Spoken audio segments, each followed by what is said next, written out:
Bismillahirrahmanirrahim. The topic that we are going to cover in this video is neoplastic disease में से very important leukemia, उसमें से भी important है acute lymphoblastic leukemia.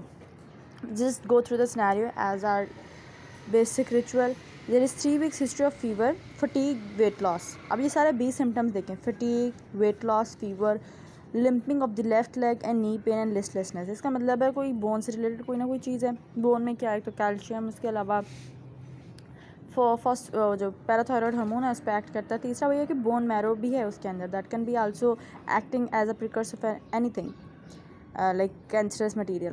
पिटीशिया and ecchymosis. अब यहाँ से समझ जाएं कि बोन को जो भी डिस्टर्ब है उसमें पिटीशिया और इक्हामोसिस जो हैं that is leading a hint towards the bone marrow disturbance. On her abdomen and extremities there is hepatosplenomegaly. WBC count is elevated. अब 85,000 is raised. hemoglobin 7 है decreased and platelets are decreased 15,000. Differential reveals के जब ये TLC में से अब DLC जब करेंगे WBC का, डिफरेंशियल रिवील्स के 80% तो ब्लास्ट सेल्स से 20% लिम्फोसाइट्स तो ब्लास्ट की तरफ जा रहा है. मोस्टली 7 years old 10 से कम जो साल के बच्चे होते हैं उनमें ज़्यादातर जो ल्यूकीमिया होता है वो ALL ही होता है. It's very common. Bone marrow examination blast cells confirm the diagnosis of acute lymphocytic leukemia. And then there is definition what is leukemia. Leukemia is obviously raised in WBC's count. और उसमें 2 तरह के होते थे, stem cells myeloid और lymphoid stem cells होते थे. इस तरह एक जो लिम्फॉइड स्टेम सेल्स होते the form lymphoblast lymphocyte acute lymphoblastic leukaemia बनाते हैं, और दूसरा माइलॉइड के एक्यूट माइलॉइड ल्यूकीमिया बनाते हैं. What are the factors? सबसे इंपॉर्टेंट ये बात पता होनी चाहिए कि ALL कंजेनिटली उन लोगों में ज़्यादा होता है, जेनेटिकली उन लोगों में ज़्यादा होता है जिनको डाउन सिंड्रोम हो, फेनिकॉनी ब्लूम सिंड्रोम हो या फिर न्यूरोफिब्रोमाटोसिस टाइप 1 वगैरह. लेकिन डाउन सिंड्रोम का तो अक्सर आता है कि वो लोग डायबिटीज़ के बहुत प्रोन होते हैं. 30 to 40% में चांसेस होते हैं ज़्यादा डायबिटीज़ मेलाइटिस होने के और ALL होने के भी. Environmental factors like radiation, drugs, alkylating agents, benzene exposure etcetera and etcetera. ALL का पीक इंसिडेंस 2 to 3 years का है, लेकिन इसका मतलब ये नहीं 1 to 10 years के दरमियान भी children can come to OPD और ER with the sign and symptoms of ALL. ये साइन एंड सिम्टम्स लिखे में इसमें 20 सिम्टम्स हैं कि exercise intolerance, fatigue, pallor, fever. और इसमें एक चीज़ that is noticeable that is bruising and epistaxis. ITP में भी हमारे पास ब्रूजिंग और एपिस्टेक्सिस आती है. It's very common. Lymphadenopathy, hepatosplenomegaly, testicular enlargement, CNS symptoms, ये सारे क्लिनिकल फाइंडिंग्स हैं जो ऑर्गन इन्फिल्ट्रेशन की वजह से आते हैं जो ALL करता है. How would you diagnose? आप कराओगे CBC में आपको मिलेगा हीमोग्लोबिन कम, एनीमिया, थ्रोम्बोसाइटोपेनिया और WBC काउंट बहुत ज़्यादा होंगे. जिसका आप DLC कराओगे तो आपको पता लगेगा कि उसमें से सबसे ज़्यादा क्या है, ब्लास्ट है. DLC या पेरिफेरल स्मीयर पे आपको पता लगेगा ब्लास्ट सेल्स हैं. But how would you confirm that it is acute lymphocytic leukaemia? आप उसका कराओगे बोन मैरो एस्पिरेशन बायोप्सी जिस पे आपको पता लगेगा. Then you will also further go for chest radiograph. Chest radiograph क्यों? बिकॉज सर्वाइकल लिम्फोडेनोपैथी जो हो रही है उसकी वजह से क्या आया, ट्रैकियल कंप्रेशन तो नहीं हो रही, सेकेंडरी टू लिम्फोडेनोपैथी या मीडियास्टल मास की बना हुआ. CSF इसलिए आप देखोगे क्योंकि CSF should be examine for leukaemic cells. अगर जो WBC CSF में ग्रेटर देन 5 पर मिलीलीटर है with blast apparent on cytocentrifuge specimen, then you can go for a confirmation कि इस बच्चे को ALL ही है. What can be the differential diagnosis? मैंने बताया कि नोज ब्लीड और एपिस्टेक्सिस और बाकी सारे सिम्टम्स ITP में भी होते हैं. ये प्लास्टिक नहीं, ITP में होते हैं तो इडियोपैथिक थ्रोम्बोसाइटोपेनिया आपको मिलेगा. फर्दर इसके डिफरेंशियल डायग्नोसिस में आ सकता है aplastic anaemia, leukaemoid reaction, infectious mononucleosis, lymphoma, juvenile idiopathic arthritis. Why? Because bones effect हो रही हैं तो लिम्फ इफेक्ट होगा. How would you manage this case? अब manage this case is quite important obviously क्योंकि ये पिछले साल 2020 में क्वेश्चन आया भी हुआ है. इसका सिनेरियो आप पढ़ें. 6-year-old boy with fever and anorexia, weight loss for 4 weeks. He is pale and has multiple purpuric spots. Purpuric मतलब एक हेमोसिस हुआ वहाँ पे all over the body. Cervical lymph nodes are enlarged bilaterally and there are hepatosplenomegaly.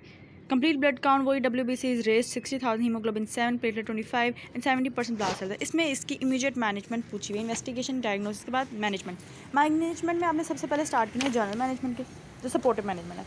उस बच्चे में खून नहीं है, WBC प्रॉपर नहीं है और प्लेटलेट्स प्रॉपर नहीं है. दैट्स वाई उसको हो रहा है इक्हामोसिस, परपुरा आ रहे हैं उसके एब्डोमेन पे.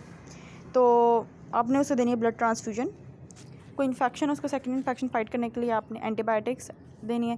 फिर चूँकि कोई भी कैंसर हो उसमें सेल टर्नओवर इतना ज़्यादा होता है दैट कैन लीड टू हाइपरयूरेसिमिया, तो आपने प्रिवेंटिवली प्रोफाइलेक्टिकली और प्रिवेंशन के लिए अलिपिरानॉल देनी है।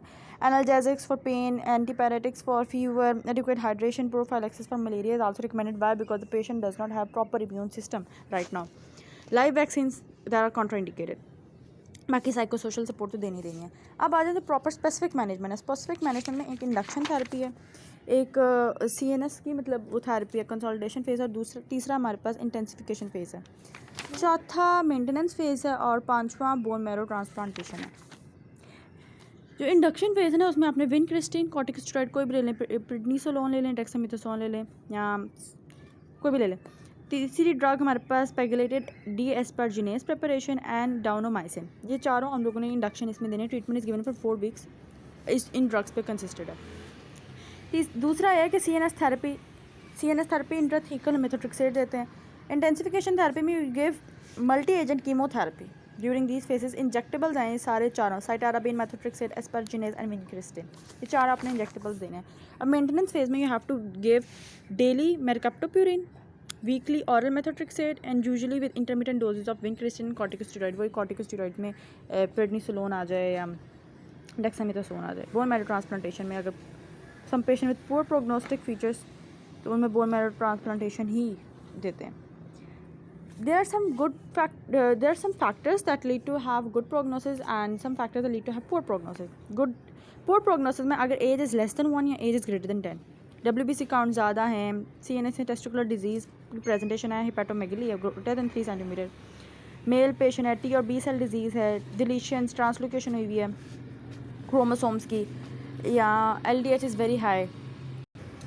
LDH क्या करते हैं? LDH टेल्स द बर्डन कि कितना बर्डन है ट्यूमर का।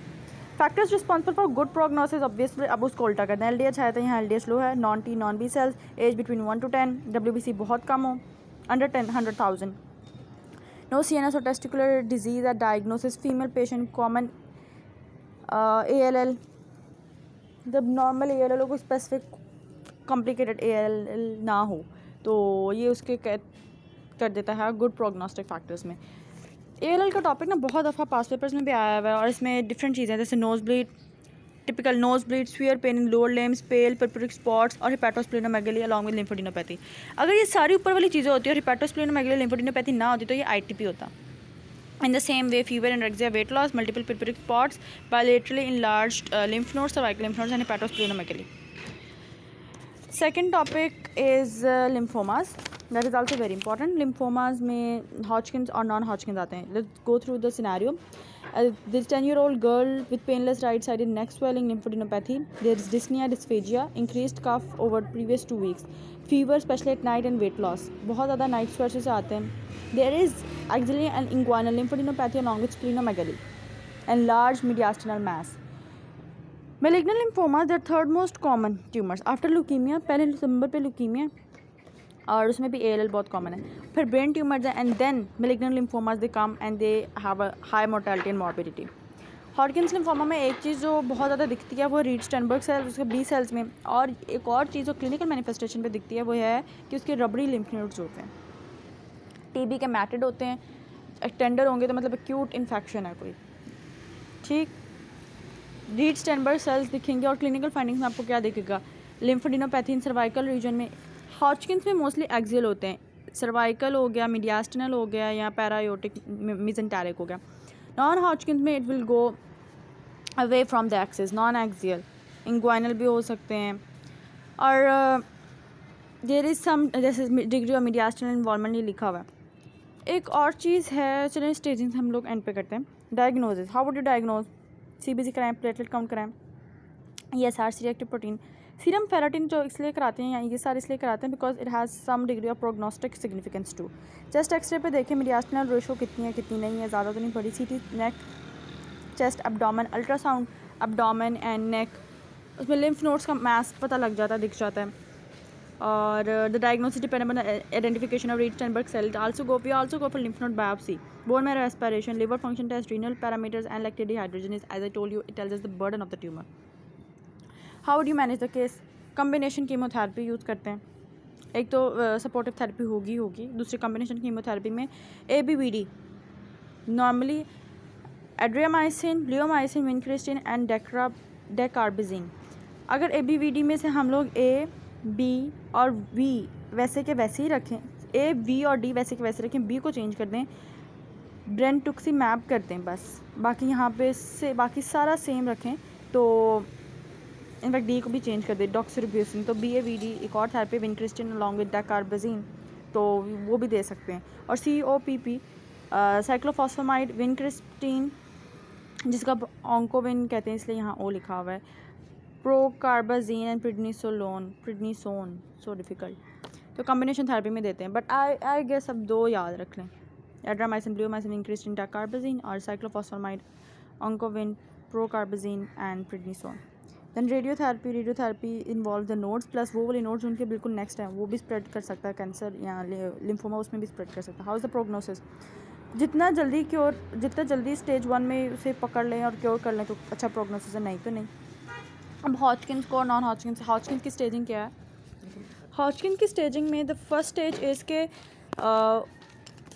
फर्स्ट सर्वाइकल एक साइड का लिम्फ नोड इन्वॉल्व हो, एक साइड का लिम्फ नोडल ग्रुप इन्वॉल्व हो और एक्स्ट्रा नोडल साइड जो भी हो वो उसके इर्द गिर्द हो। दूसरा ये है कि जिस साइड का लिम्फ नोड इन्वॉल्व हो रहा है या लिम्फ नोड का ग्रुप इन्वॉल्व हो रहा है उसी की साइड पे कोई एक्स्ट्रा नोडल और लिम्फ टिश्यू इन्वॉल्व हो जाए। तीसरी में है कि उसके ऑपोजिट इन्वॉल्व हो जाए but it should be above the diaphragm. And fourth में there is widespread dissemination of the whole lymphoma. Properly से उसमें देख सकते हैं मेडिसिन में। नॉन हॉजकिंस लिम्फोमा, इसमें कोई रीड-स्टेनबर्ग सेल्स नहीं होते, इसमें इमेच्योर लिम्फोइड टिश्यूज़ होते हैं। Non Hodgkin's lymphoma comprises 6% of the childhood cancer and 60% lymphomas in the children. ये इतना इंपॉर्टेंट नहीं है, नॉन हॉजकिंस अगर आता है तो हॉजकिंस ही आता है। इसमें बर्किट्स लिम्फोमा है, फर्दर फाइंडिंग्स आपको anterior mediastinal mass, abdominal mass, painless peripheral lymph nodes, ज़्यादातर नॉन एक्सियल लिम्फ नोड्स पे इन्वॉल्व करता है। और इसकी भी स्टेजिंग है, local extensive haematogenous spread. How would you diagnose? CBC, platelet count, serum electrolytes, LDH for the burden, renal parameters, LFTs, bone scan, CT scan, ultrasound. How would you manage with systemic chemotherapy, CNS prophylaxis and radiotherapy? It has its own complication and prognosis. यही कि जिस stage में पहले stage में पकड़ा जाए तो अच्छा है, नहीं तो फिर नहीं। That's all for this chapter. जज़ाकल्लाह खैर।